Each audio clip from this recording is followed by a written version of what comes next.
May pasalig si Cebu City Mayor Nestor Archival nga makumpleto ang distribution sa tubig ug linya sa kuryente sa Cebu City sa unang simana sa Disyembre.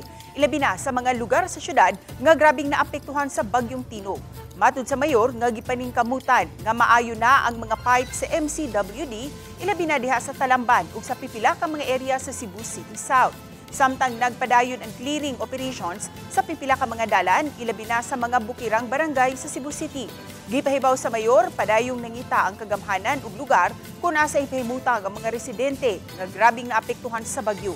Ilabi na sa mga nagpuyo kilid sa sapa ug sa mga landslide prone areas. Adunay gigahin nga 300 million pesos nga pondo ang syudad aron sa pagpalit og yuta nga katukuran sa housing alang sa mga nawadan og panimay atol sa bagyo.